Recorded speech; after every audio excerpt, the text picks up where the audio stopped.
Hi, and welcome to class session 11 for Ed 407507. Let's begin to take a look at our agenda. Pretty simple. Assignments due, new assignments, new topic, and closing. Assignments due are listed here. It was the Section 3 quiz for Graham and Harris, samples of student work for spelling needs with interventions, and 2 discussion boards. Your new assignments are to do the reading section 4 in Graham and Harris and take the reading quiz. There's also 2 discussion boards, one on the handwriting development model and the other one's on spelling strategies. For the graduate project, I just wanted to stick this in real quick. Please make sure that you are working and preparing for your presentation. Okay, our new topic this week is spelling. So I just wanted to give you a few interesting facts that approximately 26% of students experience difficulty spelling words in English. Many students with learning disabilities have trouble spelling, of course, and reading and spelling disabilities tend to coexist, although a student may only have a spelling disability or a reading disability. Very, very interesting. The English spelling is, and I kind of put a lot of symbols there, and I think you know what I mean by that. It's difficult to say the least, and for our students, there's a lot to understand. To really break this down, there are 26 letters, there are 300 different letter combinations, there are 17 vowels and 27 consonant phonemes, and there's over 500 spellings to represent phonemes. Is this logical? For our language, it has become so elaborative that it makes writing and learning how to spell very difficult for our students. Ours is an alphabetic writing system. A letter in a word represents one of its sounds. And we're going to take a look at modern English spelling and how it's developed over time. This is not something you're going to be tested on. I just wanted to share some of this information with you so you can kind of see how we've really expanded our language. We're going to look at Old English, which at that time period there was only 450 to 1100 words that were commonly used, Middle English, and then Modern English. So let's go ahead and take a look at Old English. Now I'm not going to read all of this to you, but I'm going to pinpoint a few things that I thought were very, very interesting. Old English didn't use letters J, K, V, W, and rarely used Q or Z. Some sounds were spelled really different. For example, the S was spelled SC, so ship was skip. Both K and C were spelled with C, so folk was folk with a C, and child was just C, ILD without the H. So can you imagine trying to decode those 2 words? I think folk might be a little easier to do, but child obviously would be more difficult. So yeah, you can go ahead and read the rest of those. Let's go ahead and take a look at Middle English. Words were added in this time frame with French and Latin bases. Other changes where CW was replaced with QU. For example, Quen became queen. Interesting, right?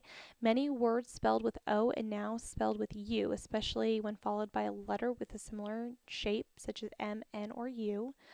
Letters U and V were interchangeable, either vowel or consonant, which is interesting. So let's go ahead and move on to modern English influences. Our spelling stabilized over this period. Printing press affected consistency. Dutch introduced some spellings with the press H, for example, like in ghost. Also, there was a developed consistency with could to write C-O-U-L-D because words like should and would, all of those kind of would stay in the same word family. They made the basic sound of it the same other than changing the first sound. Thank goodness, because this is something that really has helped us with teaching students how to spell, especially words that you can't hear all the phonetic sounds of everything. Okay, more modern changes. There was a great vowel shift in the 1500s. Long vowels produced higher pitch in the mouth. High vowels became diphthongs and moved to lower position. Also, there was the unstressed vowels became known as silent. It's something that we use now. And English and American spellings aren't always the same, so keep that in mind. If we have students who go back and look at an actual English dictionary, obviously there's going to be some differences because we've really modernized things. How can we make sense of all of this? Well, the current system is a good compromise. The writing system serves writers and readers. Changes to make spellings more closely correspond to the sounds we would make it would be more difficult for readers, obviously, if it wasn't made that way. Current alphabetic writing systems spell most words like the way they sound, and there are a few exceptions, and especially with writing reflects the meaning. It's not just the sound. This makes reading a little bit easier, especially when we use prefixes and suffixes, giving that meaning to words. But understanding sometimes there's multiple meaning words, such as homonyms, spelled differently, provide important visual cues to meanings. For example, great and great. They're spelled differently, but they still kind of sound the same. And homophones, keep those in mind as well. And spelling provides visual connections of meaning for many words, such as medicine and medical. Not medicine and medical is the way they used to spell, or sign and signal, not sign and signal. They relate a lot closer by the way that they are spelled. Logic of American spelling. It does make sense. There are three demands of spelling. There's the phonetic demand, there's the semantic demand, and there's the etymological demand. Most spellings that are unusual are a result of retaining foreign spellings or borrowed words. So as you know, if we borrowed something that is Latin or Greek, that definitely has a play into how we spell the word, which can make it more difficult and more challenging.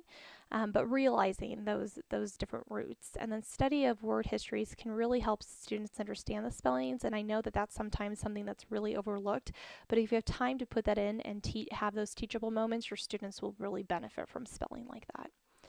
Here are some websites that can really just help. So I've given to you just a variety of different things and comments on how they can help.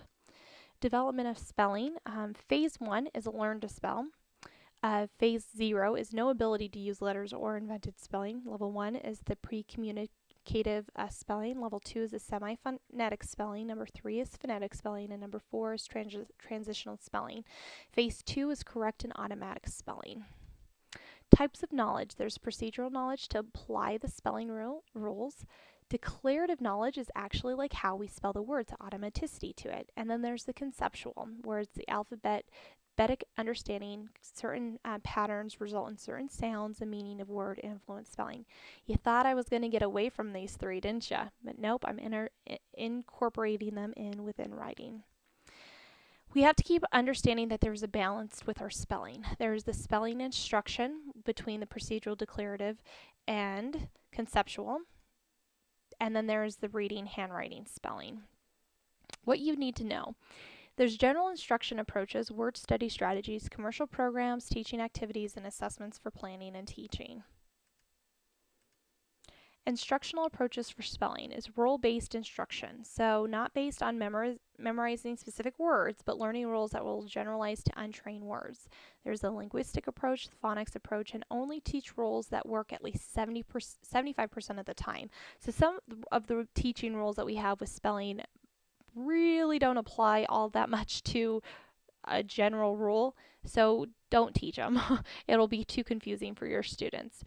There's functions of the final silent E. Here's the rules for silent E, and here's examples of them. So here's an example of what I mean by focusing on rules that really apply 75% of the time. Instructional approaches, fixed and flow words, word list, study list. Elementary, you want to use the frequency of use in writing list, take from students' oral and written vocabularies, commonly misspelled words, and basal word list. And then in middle and secondary, you want to really focus in on words that are functional, words that are independence and community relevant. So you're really using words that they're going to see when they step out of their home. What words are they typically going to see? That's what you need to focus in on. Word study approaches.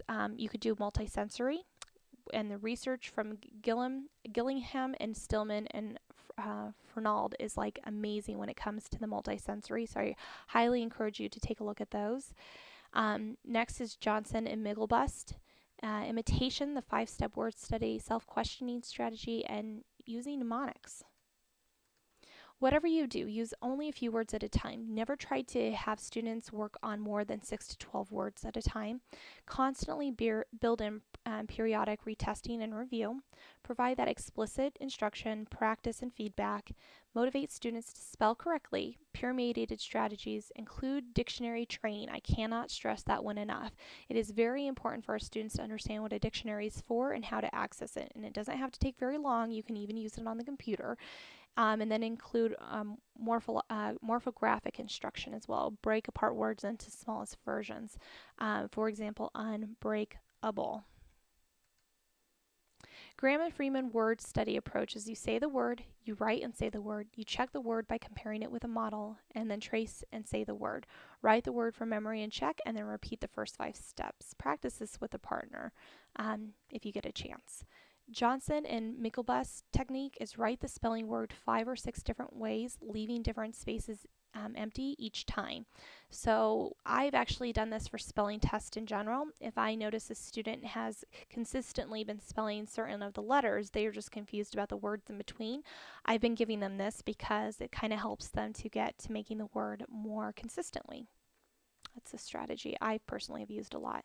Imitation. A teacher provides an oral and written model of the word. A student imitates by spelling word aloud or writing it, and teacher provides feedback. Procedure repeated until can be spelled without the model. Spelling probe administered at the end to check for mastery and retention. And Kaufman is the research with other researchers on this. Presents student the error first of a word, but be very, very careful with doing that first. Giving them the word with errors in it and having them try to go to find it afterwards. So be careful with doing that one, but it does work. Spelling self-questioning strategies. Here are the different ways that you can kind of ask yourself about the word that you spelled. Here are different spelling programs that can be found on the computer. Most of them are free. I've given you a variety of them. Spelling assessments. Administer commercially available tests. Why? It gives general levels, ideas, and strengths and challenges can be diagnostic. You can also administer norm reference examples such as test of written spelling. You can do the criterion reference examples such as a Brigance, which would give you the level. And also Ames Web has a spelling that can also give you students' levels. What's really interesting about this is I had a teacher who came to me who said that the student just couldn't even spell, couldn't spell. When I came to the point of assessing them and finding that their spelling was on grade level, it was really frustrating to the teacher, but what the teacher needed to understand is that the student was just missing some common rules to their spelling, that they could spell on grade level, it was just that they were missing out how to do certain rules. So to go back and have those teachable moments. Informal spelling is when you can use it for placement, using random words, 15 words from first grade, 20 from later grades, etc., and seeing where they're at. You can do a below 4th grader beginning with a first level. Use dictate word format, begin instruction at highest level at which students score 75 to 89% correct, and then analyze their error. So one important thing that you can use is like Dolch List, or you can use, Rebecca Sitton has an amazing spelling program that you can use, and she gives you words that are based off of grade level all the way, I believe, through 8th grade. As you know, most of our language and skills, you'll notice on most probes end at 8th grade, and that's because that's our typical foundation. So understanding that you might want to work on those first for students who are really struggling in this area is important. Error analysis is huge. As you know, you want to look specifically at what common errors they are making within their spelling. Curriculum-based assessments, as we were just talking about, looking to see what types of words that they are making those mistakes on and make it rule-based. And develop a plan for the students, figure out what the short-term objectives are and what should be appropriate to get them to be better spellers. Once again, this might be something that you're not going to fixate too heavily on, but at least help them to at least be able to write most things without having a lot of errors within. As I mentioned, Rebecca Sitton is a personal favorite of mine, and you can go to see it. It's not a Friday spelling program by any means. It's based off of like a maze where students go in and they put in their spelling words within the maze to have it make sense. And it correlates with high frequency words that we read. So that's really, really important. She has it for a variety of different levels, but there's fun and there's just interactive, and it kind of builds upon itself. It's a really great program that can be done easily within 20 minutes of a day. And that's it for writing this week. If you have any questions, by the way, I need to give you the password before I forget. The password for this week is syntax. Please send that word to me, syntax. I hope you have a great one. Talk to y'all later. Bye.